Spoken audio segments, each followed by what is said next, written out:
Est-ce que t'es spéciste? C'est-à-dire? Tu connais ce mot ou pas? Non. Le spécisme, c'est se dire que l'espèce humaine a des droits sur les autres espèces animales. Donc, on peut se nourrir des animaux, on peut utiliser les animaux pour s'habiller, ce genre de trucs. Et l'antispécisme, du coup, c'est la philosophie de se dire les animaux ont un intérêt à vivre, un droit de ne pas mourir, de ne pas souffrir. Qu'est-ce que tu en penses? Est-ce que tu as déjà réfléchi à ça? Pour les questions que je me pose forcément. C'est super ça. J'ai l'impression que ça sort beaucoup de la religion, du fait que l'homme soit Tout l'animal puissant. conscient, donc c'est logique, il exploite le reste. C'est pas logique. Là en ce moment je suis en train de tourner au végétarien. Tu tournes et tu switches. Ouais, mais petit à petit je prends. Petit, ok. Parce que généralement les jeunes, quand on se force directement d'un coup. Moi, je me suis pas forcée à devenir végane. C'est plutôt quelque chose que tu ressens par rapport à tes habitudes de vie. Justement, c'est genre j'essaie de voir à quel point est-ce que je peux. Bon en fait c'est très facile. Hein. Bah voilà. On est d'accord, surtout à Paris. Ouais. Est-ce que du coup, la philosophie antispéciste, tu vois, ce truc de se dire que bah effectivement les humains utilisent les animaux pour eux, alors que les animaux ont un intérêt à vivre, est-ce que ça te parle? Il y a plusieurs visions en fait sur l'antispécisme, ou en tout cas sur le véganisme, etc. C'est plutôt sur le côté éthique. Est-ce que tu vois plutôt sur le côté écologique, donc les tonnes de CO2 qui sont produites, etc. Après quand c'est éthique, oui, c'est plus délicat. Pour moi, c'est pas dissociable, tu vois, la partie éthique de la partie écologique, parce que dans tous les cas, c'est un animal en fait,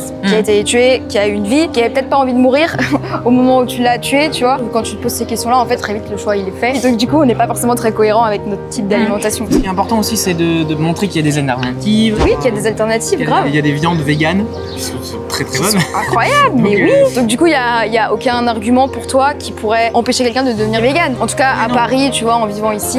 Bon bah trop cool. Du coup, t'es végétarien? Oui, C'est bon, ça y est, c'est acté. Oui. Si vous souhaitez devenir végétarien ou encore mieux vegan, inscrivez-vous sur futur-vg.com où nous vous proposons des formations.